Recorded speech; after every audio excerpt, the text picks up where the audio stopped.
क्या सोच रहे हो? कुछ नहीं। आजकल मैं देख रही हूँ कि तुम कुछ ज्यादा ही सोच रहे हो। हाँ, क्या सोच रहा हूँ मैं? यही कि तुमने मेरे पीछे जासूस लगा रखा है। जासूस? क्या बकवास कर रही हो तुम? मैं कोई बकवास नहीं कर रही हूँ, मैं बिल्कुल सच कह रही हूँ। तुमने मेरे पीछे जासूस लगा रखा है। अच्छा, अगर मैंने तुम्हारे पीछे जासूस लगा रखा है तो तुम्हारे पास इस बात का क्या सबूत है? है सबूत? सबूत है? हाँ है। सबूत है तो पेश करो ना, देरी किस बात की है? सबूत भी पेश करूंगी। और वो? और वो? और वो क्या? वो बोलो ना, और वो क्या?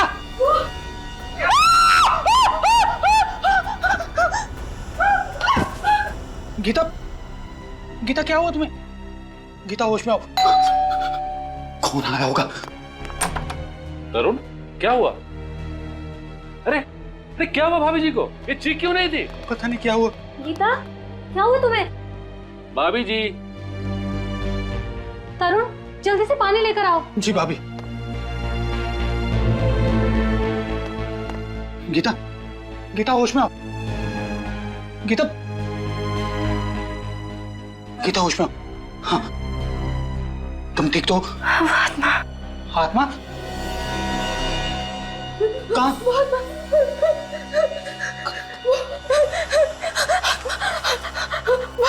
मैं सामने वाले टेरेस पर। लेकिन वहां तो कुछ भी नजर नहीं आ रहा गीता। तरुण, मेरा विश्वास करो, वहां मैंने आत्मा देखी। अच्छा, हम उस बिल्डिंग में जाते हैं और वहां के वॉचमैन और सेक्रेटरी को लेके वो टेरेस खुलवाते हैं।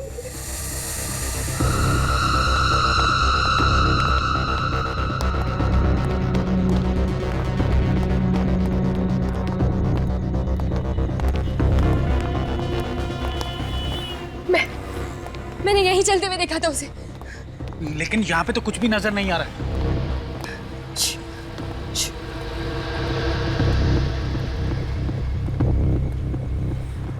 यही कहीं आसपास होगी वो आत्मा। भाभी जी, आप भी ना। अरे आप जैसी पढ़ी लिखी औरत इस तरह की बात कर रही है? कोई आत्मा वात्मा नहीं होती। होती है, मैंने उसे अपनी आंखों से देखा। और मेरी आंखें कभी धोखा नहीं खा सकती। तुम्हें किसने कहा कि आंखें धोखा नहीं खाती? कई बार हमारा मन जो देखना चाहता है उसकी इच्छा शक्ति इतनी ताकतवर होती है कि जो चीजें वहां नहीं होती वो भी आंखों को दिखाई देती हैं। मतलब तुम ये कहना चाहते हो कि मैं पागल हूँ? हाँ? मुझे ऐसी चीजें दिखती हैं जो है ही नहीं। देखो, तुम्हें कोई पागल वागल नहीं कहना चाहता। मैं जानती हूँ ये सब तुम्हारी ही चाल है। हाँ? पहले तो तुमने मेरे पीछे जासूस लगा दिए और अब ये तुम्हारा कोई दूसरा नाटक है। बस करो गीता, ना जाने तुम्हारी ये शक करने की आदत कब जाएगी। वो देखो वहां पर क्या है, वो दीवार पर।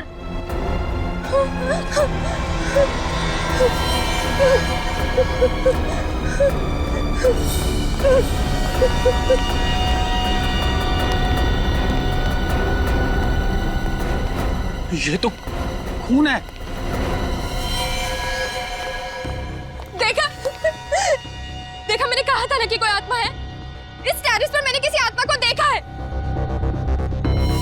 अब तो यकीन हुआ ना आप लोगों को मेरी बातों पर? उस आत्मा ने किसी को मार दिया है और ये उसी का खून है।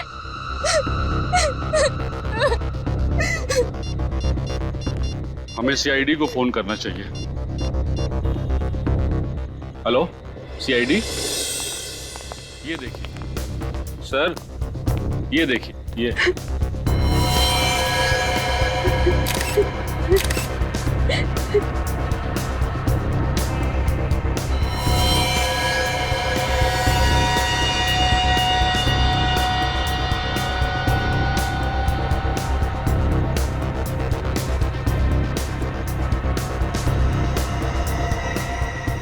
खून अभी भी ताजा है।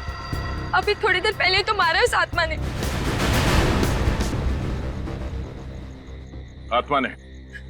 आत्मा के पास कोई चाकू वगैरह था क्या जो उसने मारने वाले का खून निकाल दिया? हाँ? मारा किसे इस आत्मा ने? यहाँ तो कोई लाश नजर नहीं आ रही। मगर खून तो है ना, फिर ये खून आया कहाँ से? खून है, मगर इतना खून नहीं है जिसे लगे कि किसी को मारा गया है। आप मेरी बातों पर यकीन क्यों नहीं कर रहे सर? सर शायद ये खून किसी बच्चे का हो, इस छत पे खेलने आया हो और उसे चोट लग गई हो। लेकिन साहब इतनी रात को कौन सा बच्चा आएगा छत पे? यहाँ रात को कोई नहीं आता। वो आत्मा ही थी सर, उसने सफेद रंग के कपड़े पहने थे, मैंने उसे अपनी आंखों से देखा है। आत्मा के बारे में तो कुछ कह नहीं सकते, और यहाँ कोई आया जरूर था। सच सच बताओ, तुम सो तो नहीं रहे थे? साहब 15 मिनट के लिए मेरी आंख लग गई। अब तुम घर में जाके सोना, कल ही मैं तुम्हारा हिसाब करता हूँ। नहीं साहब, ऐसा मत करना, मैं रोज जाकर डबल ड्यूटी करता हूँ। अरे जाकर भी तुमने क्या कर लिया? फिर भी तो ये सब कुछ हुआ ना। सर, हमें गीता जी की बातों पे गौर कर लेना चाहिए सर। आत्माओं का कोई भरोसा नहीं है। रेडी? ये आत्मा कुछ नहीं है, कुछ और ही चक्कर लगता है। एक काम करते हैं, इस सोसाइटी के सारे फ्लैट चेक करते हैं।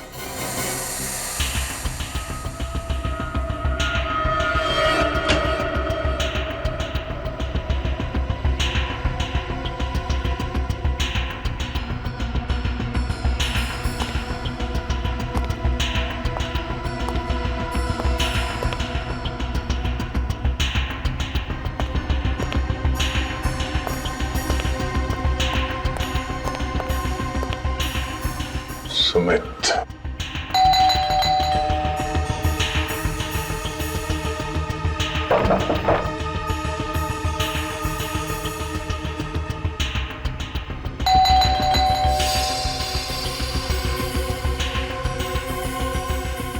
Light of. क्या हुआ सर? गड़बड़ है? कुछ गड़बड़ तो है। थोड़ी देर पहले ये लाइट चल रही थी, ये अचानक ऑफ हो गई।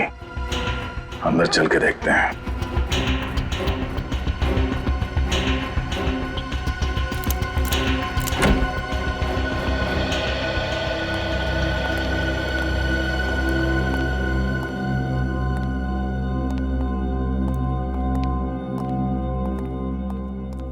सर वो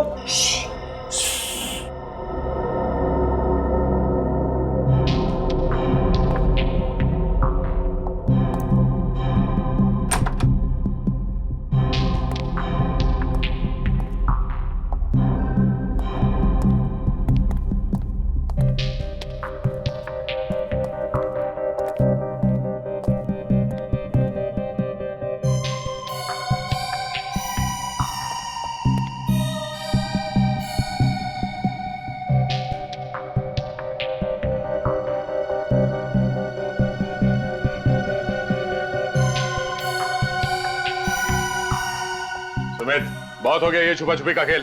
बाहर निकलो। सुमित, बाहर निकलो। बाहर निकल।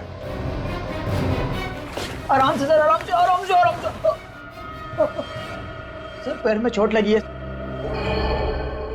पैर में चोट लगी तो इस पलंग के नीचे छुपने की क्या जरूरत है? हाँ? क्या छुपा रहे हो तुम हमसे? डर गया था सर, कहीं आप गिरफ्तार ना कर ले। गिरफ्तार? मगर तुम्हें कैसे पता चला कि हम लोग कौन है? रात को इस तरह कौन आता है सर? सर मैंने कोई गुनाह नहीं किया सर, मैं सच कह रहा हूँ। आप मेरी पत्नी की बातों पर यकीन मत कीजिए। पत्नी? ये पत्नी कहाँ से आ गई बीच में? आप लोगों को मेरी पत्नी ने नहीं भेजा। नहीं, तुम्हें क्यों लगता है कि तुम्हारी पत्नी तुम्हें गिरफ्तार करवाना चाहती है? उसने मुझ पर झूठा केस कर दिया है कि मैं उसे दहेज के लिए परेशान करता हूँ। अब मैं बेचारा शरीफ आदमी उसके सामने चू तक नहीं करता, उससे दहेज कैसे मांग सकता हूँ? तो तुम्हें लगता है कि दहेज लेने के इल्जाम की वजह से हम तुम्हें गिरफ्तार करने आए? हाँ सर, मैं तो यही समझा था। मगर आप लोग क्यों आए? बहुत जल्द पता चल जाएगा। हमारे साथ यहाँ पे कोई और भी था थोड़ी देर पहले? नहीं सर, मैं यहाँ अकेला रहता हूँ। थोड़ी देर पहले तुम छत पे गए थे? सर कैसा मजाक कर रहे हैं सर? सर चोट के साथ मुझे बाथरूम जाने में मुश्किल होती है, तो छत पर कैसे जाऊंगा? लिफ्ट से? इसका मतलब है छत पे मिले खून का राज इस फ्लैट में नहीं किसी और फ्लैट में है। श्रेया, छत पे जो खून मिला था उसे फॉरेंसिक लैब भिजवा दो। अभिजीत को बुलाओ। इतनी रात को कौन हो सकता है? 12:30। जी कहिए। Abhijeet, senior inspector Abhijeet, CID से। सीआईडी से? क्या बात है ऑफिसर, सब ठीक तो है? जी हमें सिर्फ इतना पूछना था कि आपके घर में किसी को चोट तो नहीं लगी है? चोट तो नहीं लगी, लेकिन मेरा बड़ा बेटा अविनाश कुछ दिनों से अस्पताल में। अच्छा, हॉस्पिटल में है? जी सर। हम इसलिए पूछ रहे हैं कि आपकी बिल्डिंग के छत की वॉल पे हमें खून के छींटे मिले हैं। हमारे टेरेस पे खून की छींटे? जी। कौन कौन है आपके घर में? सर मेरी बीवी सुषमा। सुषमा, ये मेरी बीवी सुषमा है और छोटा बेटा अमन, और जैसे मैंने आपको बताया कि अविनाश तो अस्पताल में। आप? सुषमा, ये सीआईडी ऑफिसर है, कह रहे हैं कि हमारे टेरेस के दीवार पे खून के छींटे लगे हुए हैं। खून के छींटे? लेकिन सर किसका हो सकता है वो खून? जी वही पता लगाने की कोशिश कर रहे हैं हम। अच्छा, ये जो फ्लैट है 601 नंबर का, इसका मालिक कौन है? इसका मालिक तो आपके सामने खड़ा है, ये मेरा ही फ्लैट है। अच्छा अच्छा, तो अब दो फ्लैट हैं आपके? जी हाँ सर, ये फ्लैट मैंने किसी को किराए पे देके रखा हूँ। किसे दिया है किराए पे? 2 लड़के हैं, विशाल और राहुल। विशाल और राहुल? हाँ, मुंबई आए कुछ मॉडल बनने के लिए। अच्छा, फ्लैट तो बंद है, कहाँ है लोग? इनका कोई ठिकाना नहीं रहता सर, बस कभी भी आ जाते हैं। मैं तो बस परेशान हो गया इनको फ्लैट देखकर। क्यों, ऐसा क्या करते हैं वो लोग? बस रात भर लाउड म्यूजिक, उछल कूद। मैं तो क्या, पूरा सोसाइटी के लोग उनसे परेशान है सर। हाँ सर, हमने तो उनको नोटिस दे दिया है, अगले महीने की 3 तारीख को छोड़ना है उनको फ्लैट बस। सर, आपके पास अगर कोई अच्छा किराएदार मिले तो बता दीजिए सर, हम तो बस परेशान हो गए इनसे। क्यों नहीं, जरूर बताएंगे। पहले जरा फ्लैट तो देख लें। ये? हाँ, चाबी है ना आपके पास? जी है सर। जरा दीजिए। ये लीजिए सर।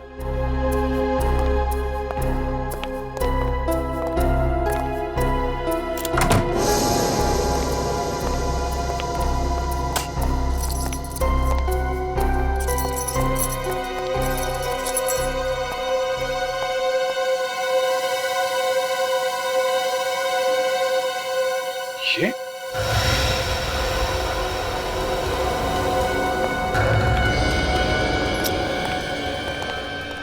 यहाँ पे भी खून? शीशे के ऊपर इतने सारे खून के छींटे? कर चेक करो। सर, ऊपर छत की दीवार पे जो हमें खून के छींटे मिले थे, कहीं वो विशाल या राहुल, इन दोनों में से किसी के तो नहीं है? हो सकता है कि खून फ्लैट के अंदर कहाँ से आया? सर, इसके बारे में मुझे कुछ नहीं मालूम सर। विशाल और राहुल को फ्लैट देने से पहले उनके बारे में अच्छी तरीके से जांच पड़ताल की थी ना आपने? सर, अच्छी तरह से जांच पड़ताल करने के बाद ही तो उनको फ्लैट दी थी सर। सर, मानिक, ये देखिए सर, बेडरूम में इस बॉटल के पास इतना सारा खून पड़ा हुआ है।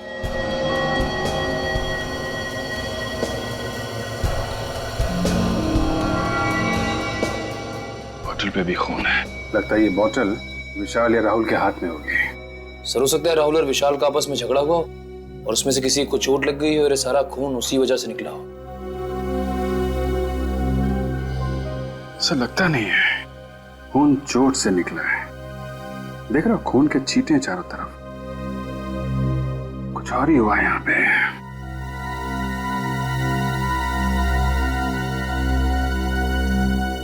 आपके पास विशाल और राहुल का फोन नंबर है? जी सर।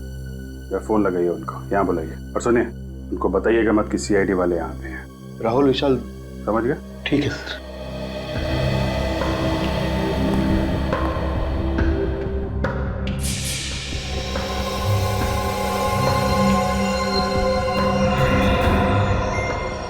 ये क्या है? पाउडर जैसा कुछ है।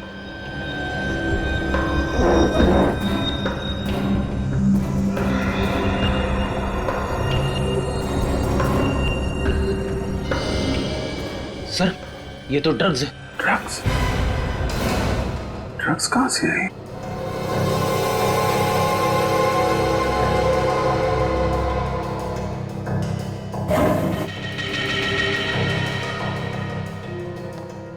इतनी सारी ड्रग्स? सर, ये तो लाखों की ड्रग्स होगी। कहीं ऐसा तो नहीं कि ये राहुल और विशाल ड्रग्स बेचने का धंधा करते हो? ऐसा ही लग रहा है सर। सर, ये राहुल विशाल दोनों का फोन नहीं लग रहा है सर। वो सब छोड़िए, ये क्या है? हैं? क्या है ये सब? सर, इतने सारे व्हाइट पाउडर? ये कोई मामूली पाउडर नहीं है, ये ड्रग्स का पाउडर है। ड्रग्स का। ड्रग्स?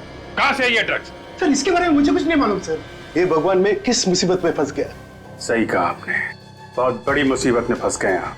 फ्लैट आपका, किराएदार आपके, फ्लैट के अंदर खून, ड्रग्स पड़ा हुआ है और आपको कुछ पता नहीं है। लेकिन मुझे कुछ नहीं मालूम है सर। इनको ब्यूरो लेके दो। चलो चलो वीरू लेके चलो, चलिए आप, चलो चलिए।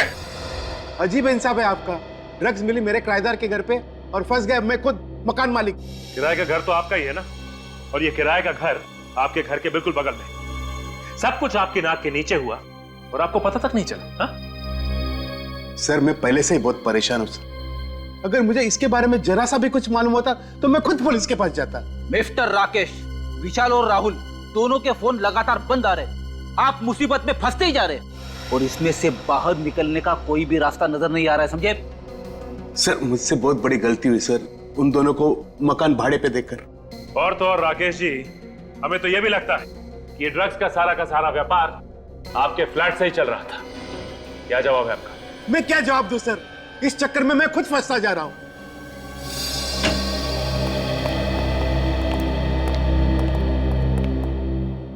जी डॉक्टर साहब। आइए भाई, आज तो आप वाकई बहुत ही अच्छे वक्त पर आए। क्या बात है सालू के साहब, इतनी गर्मजोशी से आप हमारा स्वागत कर रहे हैं? हाँ, मैं गर्मजोशी से आपका स्वागत कर रहा हूं, और वो इसलिए कि फ्रेडी साहब आज आप कम से कम अकल वाली बात करना।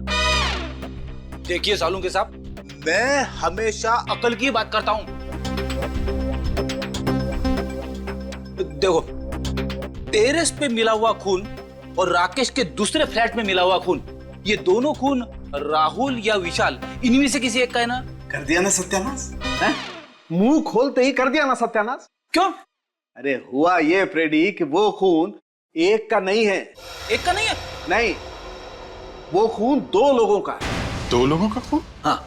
मतलब विशाल और राहुल दोनों का खून मिला है? हाँ, टेरेस पर भी और फ्लैट पर भी दोनों खून में दो लोगों का खून शामिल है। मतलब सर ये विशाल और राहुल दोनों जख्मी थे?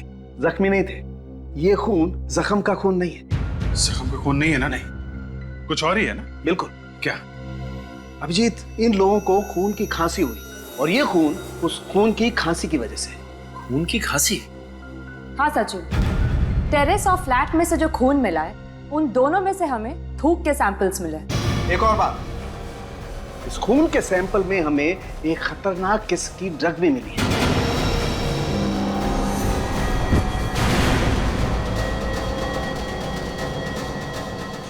तारिका, तारिका, निखिल एम्बुलेंस को फोन करो जल्दी।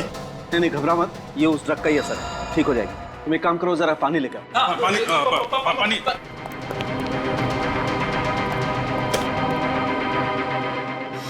तारिका, तारिका, तारिका, यू ओके? सर, आ जाओ। एक, यू ओके?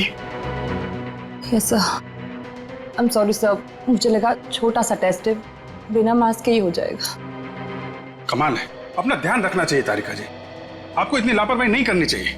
अगर आपको कुछ हो जाता तो मैं तो। अभी मैं ठीक हूँ अभिजीत, थैंक्स।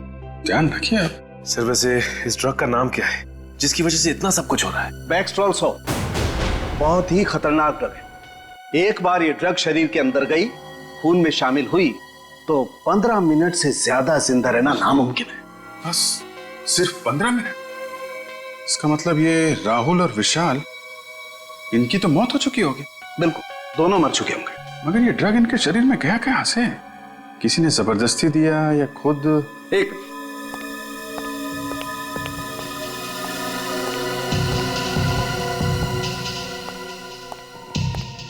अभिजीत, ये जरा बॉटल के ढक्कन को गौर से देखो।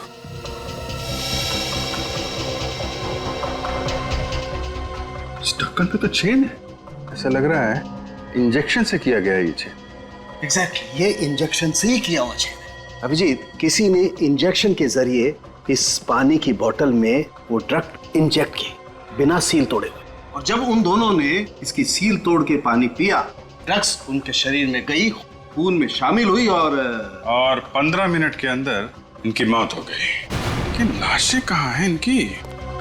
फ्लैट के अंदर तो हम लोगों ने अच्छी तरीके से चेक कर लिया है, तो बचता है टेरेस। क्या राहुल और विशाल दोनों का खून हो गया? जी हाँ। इन दोनों की लाश मिली आप लोगों को? नहीं अभी तक नहीं, वही ढूंढने आए। लेकिन सर, एक बार तो आप यहाँ पे आके तलाशी लेकर जा चुके हैं ना, तो दोबारा यहाँ आने का क्या मतलब? सेक्रेटरी साहब, कहीं आप ही का हाथ तो नहीं है इस राहुल और विशाल के खून में? अरे नहीं नहीं सर, मैं भला क्यों किसी का खून करने लगा? आपको जो करना है वो कीजिए, मैं यहाँ खामोश खड़ा रहूंगा।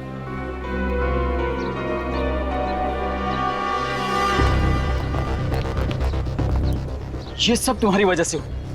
ना तुम उन दोनों को किराए पे मकान देते, ना आज ये नौबत आती। तुम शायद भूल रहे हो कि फ्लैट देने से पहले एनओसी तुमने दी थी। ये खून के छींटे देखो। ड्रग्स की वजह से राहुल और विशाल दोनों खास रहे होंगे, तब ये खून यहाँ दीवार पे लगा होगा। देखने से तो ऐसा लग रहा है सर, तड़प तड़प के मरे होंगे दोनों। सर समझ में नहीं आता लोग ड्रग्स लेते क्यों हैं?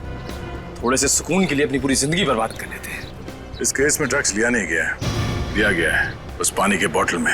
सर अगर इस दीवार पर खून के छींटे उनके खांसने से आए हैं, तो इसका मतलब उस वक्त वो लोग जिंदा रहे होंगे। हाँ, मगर ज्यादा देर तक जिंदा नहीं रहे होंगे। डॉक्टर सालुंके ने बताया था ना कि इस ड्रग के असर से 15 मिनट में इंसान ढेर हो जाता है। इस टेरेस को अच्छी तरह से देखो, छन मारो।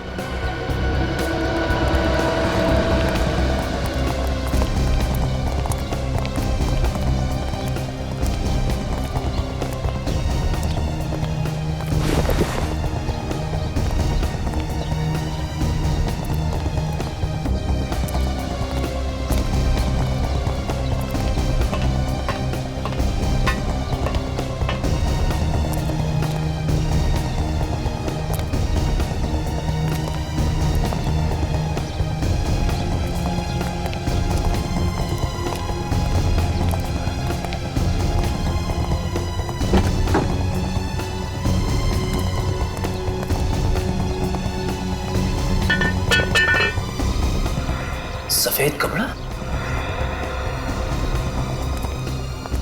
सर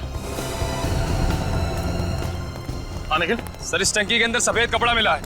सर शायद वही कपड़ा है जिसे गीता जी ने उस आत्मा को पहने हुए देखा था।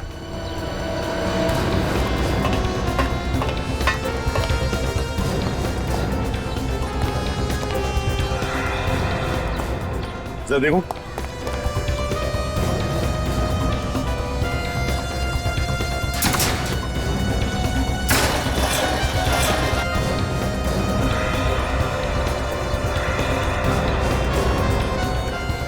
ये क्या है?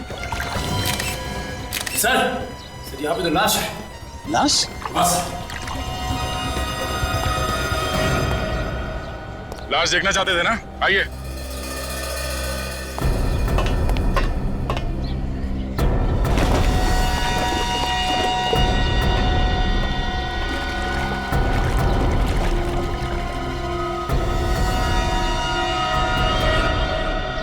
क्या कहना है?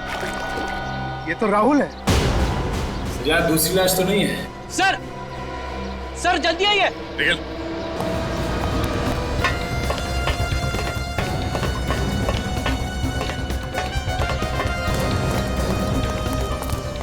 आप रेडी?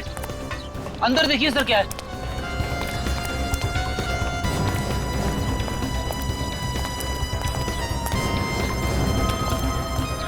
ये देखिए सर, ये खुफिया जगह जैसी लग रही है। अंदर चल के देखते हैं।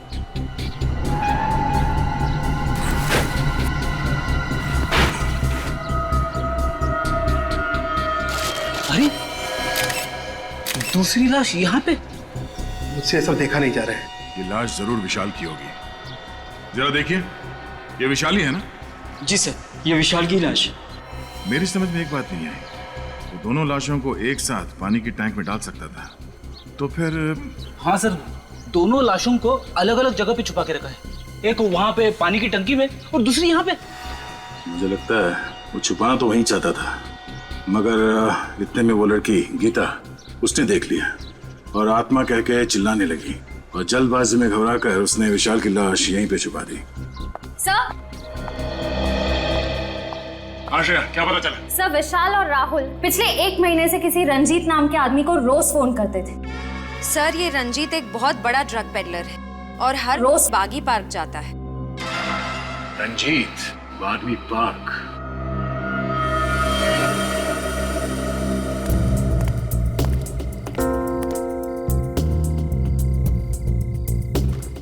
सर पार्क में तो कोई ड्रग्स बेचने वाला नजर नहीं आ रहा है। लगे रहो फ्रेडी, वो आएगा, जरूर आएगा। चना ले लो, चना गर्मा गर्म चना ले लो भाई साहब, चना चना भाई साहब, चना ले लो गर्मा गर्म। अरे फर्स्ट क्लास है साहब, ले लो। सर ले लेंगे बाद में। चना ले लो, चना चना गर्मा गर्म चना ले लो, चना चना चना ले लो भाई साहब, चना ले लो गर्मा गर्म, चना चना गर्मा गर्म चना। जी भाई साहब। वैसे आपकी घड़ी में टाइम क्या हुआ है? मेरी घड़ी खराब हो गई। 8:15। अरे ये बताओ कि यहाँ पे माल कौन बेचता है? अरे साहब माफ करो, चना ले लो, चना चना गर्मा गर्म। अरे भैया मुंह में दांत नहीं है, चने खिला रहे हो भाई। चना ले लो, चना चना गर्मा गर्म चना, चना ले लो भाई साहब, चना चना गर्मा गर्म चना ले लो, चना चना गर्मा गर्म चना ले लो भाई साहब, चना चना गर्मा गर्म चना ले लो भाई साहब, चना चना। श्रेया ने एमएमएस भेजा है, इस रंजीत की कुंडली मिल गई है, फोटो भी आ गई इधर। अब तो हम बड़ी आसानी से रंजीत को पकड़ सकते। इडली खाओगे फ्रेडी? इडली? हाँ हाँ, ड्यूटी के वक्त खाने की बात मत करना। खाना सामने हो तो खा ही लेते हैं। अरे भाई सुनो। हाँ साहब। आओ भाई सचिन, इडली खाते हैं। जरा इडली लगा। हाँ। कितने की इडली है? 15 रुपए प्लेट साहब। भाई 15 रुपए तो बहुत महंगी बेच रहे हो, थोड़ा सस्ता करो। 10 रुपए? ठीक है साहब, आप भी क्या याद रखोगे, आप 10 रुपए दे देना। मेरी समझ में ये नहीं आ रहा है कि अगर ये सबको ऐसी डिस्काउंट देता रहेगा तो इसका घर कैसे चलेगा? घर चलाने के लिए ये दूसरा माल बेचता है फ्रेडी। दूसरा वाला माल? ये आप कौन से दूसरे वाले माल की बात कर रहे हैं साहब? अरे वो ड्रग्स। ड्रग्स? हाँ रंजीत बाबू, ड्रग्स। आप मेरा नाम कैसे जानते हो साहब? नाम तो क्या, हम तो तुम्हारा पूरा इतिहास जानते हैं। ड्रग्स बेचता है साहब, मुझे छोड़ दो साहब। ड्रग्स बेचने वाले से मुझे बहुत नफरत है।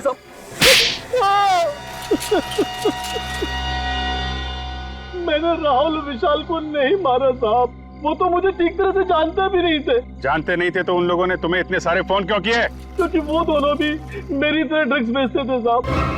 उन दोनों को मैं ही धंधे में लेकर आया था, लेकिन धीरे धीरे वो मुझसे आगे निकल गए और मुझसे सारे ग्राहक छीन लिए। और इसी बात का बदला लेने के लिए तुमने उन दोनों को ऊपर पहुंचा दिया। नहीं साहब, मुझे तो पता भी नहीं है कि वो दोनों दुनिया में नहीं है साहब। वैसे अच्छा हुआ साहब वो दोनों मर गए। बहुत जल्दी मार्केट में वो नया ड्रग्स लेके आने वाले थे साहब। नई ड्रग्स? कौन सी? मुझे नाम नहीं मालूम साहब, तो कोई ब्राजील का ड्रग था साहब। वो दोनों मुझसे कह रहे थे कि जल्दी किसी पे आजमाने वाले हैं वो ड्रग्स। अगर उसका असर सही निकला तो उन दोनों को मालामाल होने से कोई नहीं रोक सकता। कहीं ये ड्रग पेस्टरल शॉप तो नहीं? ये ड्रग्स वो किस पे आजमाने वाले थे? मुझे नहीं पता साहब, इस बात को 1.5 महीना हो गया साहब। मुझे लगता है शायद कोई गड़बड़ होगी, इसलिए वो ड्रग्स को मार्केट में नहीं ला पाए साहब। मतलब सर वो लोग जिस पर भी ये ड्रग्स आजमाने वाले थे उसकी तबीयत तो बिगड़ गई होगी। राहुल और विशाल का ही कोई क्लाइंट होगा। उनके क्लाइंट्स के बारे में जानते हो तुम? सर आइए आप लोग, आइए इधर खड़े हो जाओ सब लोग, लाइन लगाओ इधर। चलिए इधर खड़े हो, इधर खड़े हो। ड्रग्स लेते हो तुम लोग हैं? नहीं सर, आपको कुछ गलतफहमी हुई है। हम लोग ड्रग्स लेना तो दूर, कभी हम लोग ने ड्रग्स देखा भी नहीं। हाँ सर, जरूर हमें कोई फंसा रहा है। सर हम तो कॉलेज में पढ़ने वाले स्टूडेंट्स हैं, हम ड्रग्स के चक्कर में क्यों पड़ेंगे सर? अच्छा, अभी पता चल जाएगा। रेडी, सबका ब्लड टेस्ट करो। नहीं सर प्लीज, हमारा टेस्ट मत कीजिए। ब्लड टेस्ट भी करेंगे और पॉजिटिव आने पे तुम्हारे पेरेंट्स को भी बुलाएंगे, ताकि उन्हें पता तो चले जिस उम्र में भविष्य बनाना चाहिए तुम लोग ड्रग्स के अंधकार में डूब रहे हो। नहीं सर, आपसे कभी ड्रग्स को हाथ भी नहीं लगाएंगे सर। अब बात समझ में आ गई है? देखो, हमारे सारे सवालों का जवाब दो तुम लोग। पूछिए सर। ये ड्रग्स कौन देता है तुम लोगों को? सर वो राहुल और विशाल, वो लोग अपने घर में पार्टी करने के बहाने हम लोग को ड्रग्स बेचते थे। तुम लोगों को मालूम है राहुल और विशाल का खून हो गया है? खून? सर हमें उसके बारे में कुछ नहीं मालूम सर। अच्छा ये बताइए कि उनकी किसी से दुश्मनी थी क्या? नहीं सर, हमें नहीं पता, हम तो सिर्फ उनसे ड्रग्स खरीदते थे और उनके कौन से दुश्मन थे या कौन दोस्त ये हमें नहीं मालूम। मगर उनका खून हुआ कैसे? बैक्सटेरल सॉप नाम के ड्रग्स से। बैक्सटेरल सॉप? हाँ, उन दोनों ने कभी ये ड्रग्स बेची थी तुम लोगों को? नहीं सर, हम तो इस ड्रग का नाम पहली बार सुन रहे हैं, हमने कभी नहीं लिया। सर अगर ये ड्रग्स आसानी से नहीं मिलते और अब तक मार्केट में आए भी नहीं तो हो सकता है कि किसी सप्लायर ने ये ड्रग विशाल और राहुल को दिया। जैसे रंजीत को बुला। अभी तुम लोग जा सकते हो, लेकिन याद रखना ड्रग्स को हाथ भी नहीं लगाना है, वरना। सॉरी सर, हम लोग कभी ड्रग्स नहीं लेंगे और ना ही किसी आसपास के लोगों को लेने देंगे। ठीक है, आइए।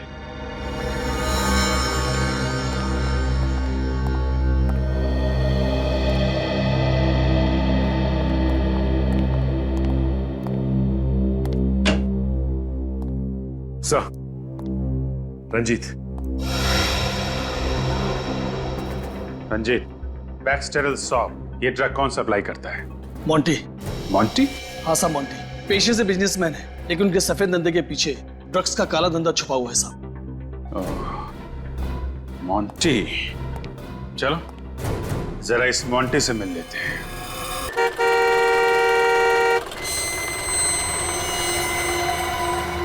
अरे रुकिए रुकिए, अरे रुकिए, कहाँ जा रहे हैं आप? मॉन्टी साहब से मिलना है। उनसे मिलना है तो शाम को आइए, वो अभी सो रहे हैं। कमाल है, 11 बज रहे हैं और तुम्हारे मोंटी साहब कुंभकर्ण की तरह अभी भी सो रहे। आप तमीज से बात कीजिए, हमारे साहब को कुंभकर्ण कहने की आपकी हिम्मत कैसी हुई?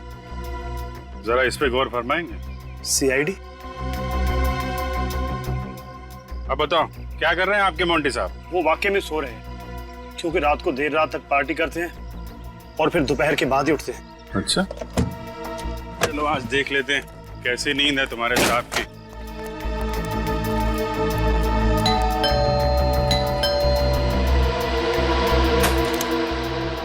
कहाँ है तुम्हारे मोंटी साहब? मोंटी साहब तो ऊपर वाले कमरे में सो रहे हैं। ऊपर? हाँ सर। चलो दिखाओ।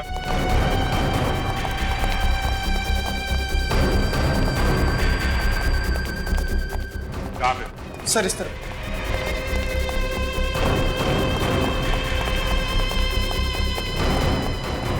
ये सर। मोंटी साहब दरवाजा खोलिए। मोंटी साहब, पीछे आओ जरा, पीछे आओ।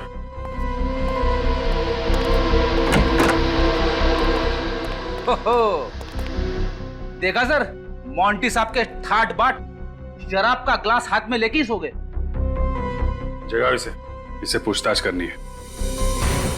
मोंटी, ओए मोंटी, ए मोंटी, उठ। लगता है बड़ी गहरी नींद में। शराब पीते पीते सो गया। अरे खून!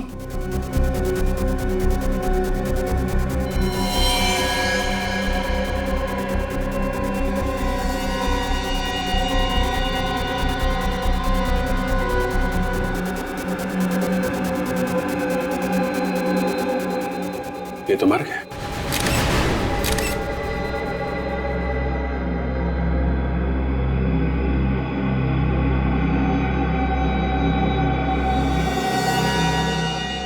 सर, ये सब देख के तो लगता है कि इसकी मौत भी उसी ड्रग से हुई है जिस ड्रग से विशाल और राहुल की मौत हुई थी। विशाल और राहुल को पानी में मिलाकर ड्रग दिया गया था। इसे लगता है विस्की में मिला के दिया गया। सर, कहीं ऐसा तो नहीं कि उन्हीं को पता चल गया था कि हम लोग मोंटी तक पहुंच जाएंगे और उसने मोंटी को भी मार दिया? हाँ, मगर है कौन ये खूनी जो हर बार हमसे एक कदम आगे रहता है? आप लोगों का अंदाजा एकदम सही था। इस मोंटी का खून भी उसी बैक्सटेरल शॉप नाम की ड्रग से हुआ है जिससे विशाल और राहुल का खून हुआ है।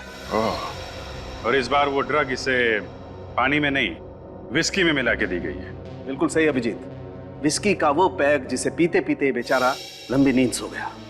सर, इसका मतलब खूनी मोंटी के कोई आसपास वाला ही आदमी था जो मोंटी के इतना करीब था कि उसकी विस्की में वो ड्रग मिला सके। और वो पास वाले खूनी तक पहुंचने का बस एक ही जरिया है, वो पीली इंक।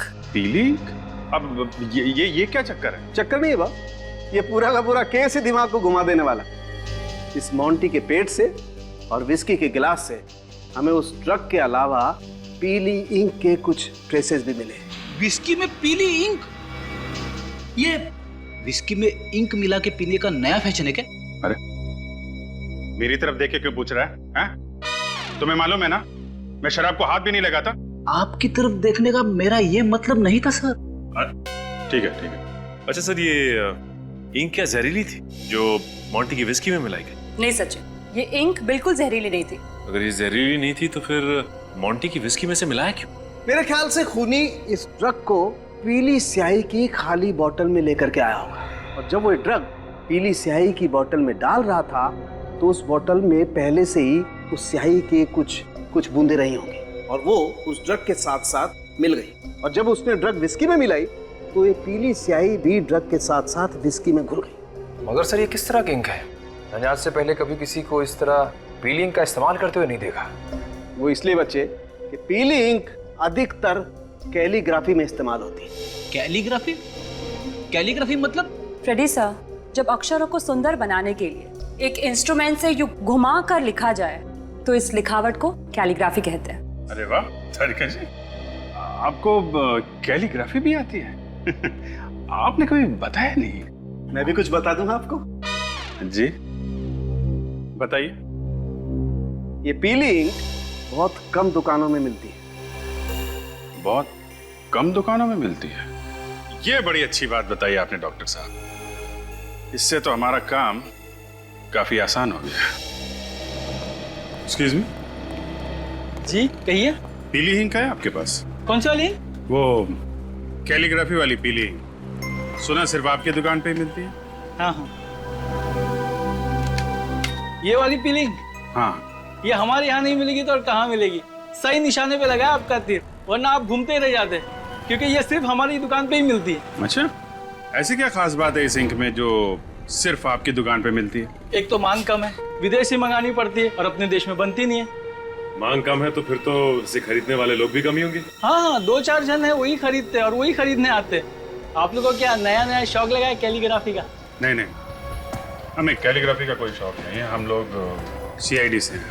CID? इंक नहीं चाहिए? नहीं नहीं, इंक नहीं चाहिए, इंक खरीदने वाले चाहिए। आपने जिन जिन लोगों को इंक बेची है उनके नाम और नंबर हैं आपके पास? नाम नंबर चाहिए, इंक नहीं चाहिए। इंक नहीं चाहिए, सिर्फ नाम और नंबर चाहिए। है ना आपके पास? हाँ है ना, बल्कि हम लोग तो कई बार इंक उनके घर पे दे के आते हैं। वैसे बात क्या है सर? ये बड़ी लंबी कहानी है और हमारे पास वक्त भी बहुत कम है। आप बस नाम और नंबर दीजिए। हेमंत, प्रिया, अभिषेक। हाँ? ये तो हमारी आंखों के सामने ही था और हम इसे देख नहीं पाए। इस वक्त कौन आ गया? आप लोग यहाँ? खूनी पकड़ा गया क्या? जी हाँ, उसी को पकड़ने आए हैं यहाँ पे। खूनी को पकड़ने आए, वो भी हमारे घर में? क्योंकि खूनी आपके घर में ही है। आप लोग फिर से आ गए, क्या बात है? देखो ना राकेश, ये लोग कह रहे हैं कि खूनी हमारे घर में है। आप कैसी बातें करते हो? जरा सोच समझ के बात कीजिए। हम सोच समझ के ही बात कर रहे हैं। खूनी आपका बेटा अमन है। नहीं नहीं, ऐसा नहीं हो सकता। आपको जरूर कोई गलतफहमी हुई है। मेरा बेटा अमन खूनी? जी हाँ, आपका बेटा अमन। अमन?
रुक जा, रुक जा। जाएगा कहाँ? आगे रास्ता बंद है।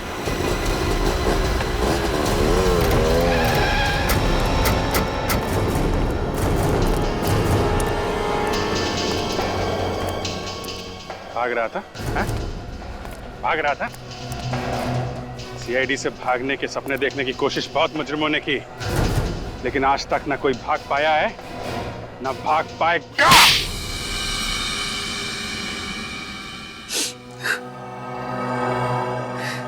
सर, मैंने जो कुछ भी किया अपने भाई अविनाश, उसकी हालत का बदला लेने के लिए किया। ऐसा क्या किया था उन लोगों ने तुम्हारे भाई के साथ? सर, उन दोनों की वजह से आज मेरा भाई हॉस्पिटल में कोमा में पड़ा हुआ है। तुम्हारा भाई कोमा में? हाँ सर। एक दिन मैंने उन दोनों को बात करते हुए सुन लिया था। वो दोनों कह रहे थे कि बेचारा अविनाश बेवजह ही बलि का बकरा बना। उन दोनों ने वो एक्सट्रल सॉल्व नाम की जो ड्रग थी वो सबसे पहले मेरे भाई पे आजमाई। और इस बात का बदला लेने के लिए तुमने उसी ड्रग पेस्टेरल सॉप की मदद से खून पे खून करना शुरू कर दिया। पहले विशाल का, फिर राहुल का और फिर मोंटी का। हाँ सर। सबसे पहले मैंने डुप्लीकेट चाबी बनवाई और उसी की मदद से वो ड्रग चुराई। और जैसे ही मौका मिला मैंने राहुल और विशाल की बोतल में मिला दी। और जैसे उनकी तबीयत खराब हुई मैं उन्हें हवा खिलाने के बहाने छत के ऊपर ले गया। और मोंटी? सर मोंटी अपनी दरिया दिली के लिए बहुत मशहूर था। एक दिन मैं उसके घर डोनेशन मांगने के बहाने गया और वहाँ मौका पाते ही मैंने उसकी विस्की में वही ड्रग मिला दिया जिस ड्रग को बेच कर वो अमीर बनना चाहता था। इतनी कम उम्र में 3 खून किए तुमने, एक बार भी तुम्हारे हाथ नहीं कांपे? बिल्कुल नहीं सर। सर अगर मेरा बस चले ना तो इस देश में हर एक ड्रग्स बेचने वाले को उसी ड्रग से मौत के घाट उतार दूं। आप जानते नहीं है सर, इस ड्रग की वजह से न जाने कितने घर, कितनी जिंदगियां बर्बाद होती हैं। और आज मेरा भाई हॉस्पिटल में है, वो कोमा में पड़ा है सर। पता नहीं वो इस कोमा से कभी बाहर निकल भी पाएगा या नहीं। सर माना कि मेरे बेटे ने 3 खून किए, लेकिन जिन लोगों को इसने मारा है वो भी तो अच्छे लोग तो नहीं थे ना सर। आप भी तो उन्हें गिरफ्तारी करने वाले थे ना। ये ठीक है कि जिन लोगों को इसने मारा है वो अपराधी थे, लेकिन इंसाफ पाने का जो तरीका इसने अपनाया है वो गलत था। इसे हमारे पास आना चाहिए था। तो अब आप क्या करेंगे सर? क्या मेरे मासूम बेटे को फांसी पे चढ़ा देंगे? देखिए इसका फैसला तो अब अदालत ही करेगी। वैसे 3 खून की सजा तो फांसी ही होती है।